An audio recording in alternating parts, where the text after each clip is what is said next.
Salam satu Malaysia dan salam UiTM di hatiku. Saya Muhammad Nazar Androy bin Muhammad Azwan daripada UiTM Cawangan Melaka, kampus Alor Gajah. Pada hari ini, saya akan membahaskan tentang refleksi saya terhadap dua tayangan video patriotisme yang bertajuk Malaysia Prihatin Jubli Emas Rukun Negara dan #Kita Mesti Menang.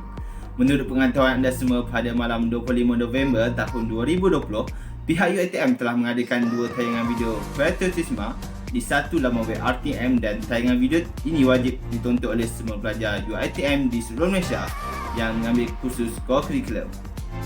Saya akan mulakan tentang refleksi diri saya.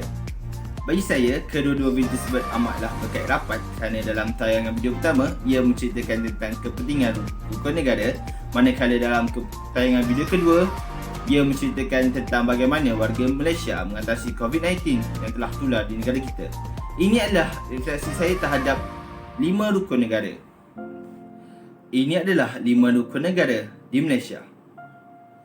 Kepercayaan kepada Tuhan, kesetiaan kepada raja dan negara, keluhuran perlembagaan, kedaulatan undang-undang, kesopanan dan kesusilaan. Menurut rukun negara yang pertama, kepercayaan kepada Tuhan. Kepercayaan kepada Tuhan dimaksudkan sebagai bangsa dan negara ini telah diwujudkan atas kepercayaan yang kukuh kepada Tuhan. Melalui kepercayaan beragama, inilah akan menjadikan bangsa dan negara ini sebagai satu bangsa dan negara yang berdaulat. Kedua, iaitu kesetiaan kepada raja dan negara, adalah berteraskan kepada amalan sistem demokrasi, berparlimen dan raja berperlembagaan dengan Seri Paduka Baginda Yang di-Pertuan Agong adalah sebagai ketua negara. Selaras dengan kedudukan Yang di-Pertuan Agong sebagai raja mengikut perlembagaan, sistem raja juga diamalkan di setiap negeri dan Yang di-Pertua Negeri bagi negeri-negeri yang tidak beraja. Seri Paduka Baginda, raja-raja dan Yang di-Pertua Negeri merupakan rambang perpaduan rakyat.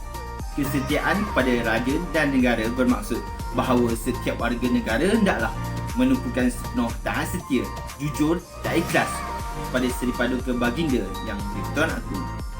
Ketiga, iaitu keluhuran perlembagaan.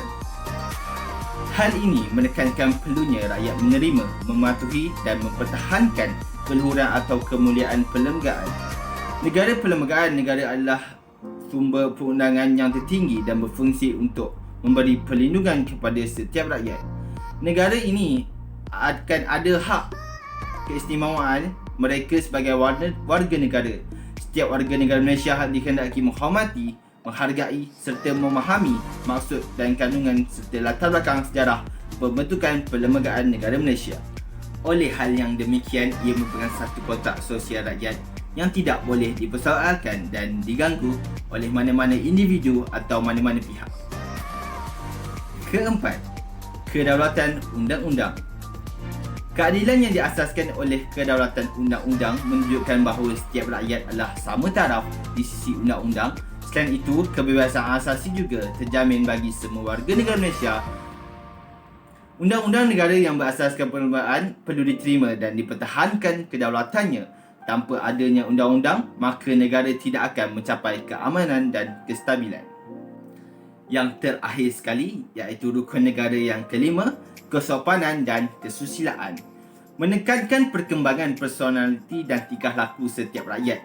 Ianya bertujuan untuk membentuk warga negara yang bersopan santun, bersusila, selaras dengan kempen budi bahasa dan nilai murni yang dijalankan.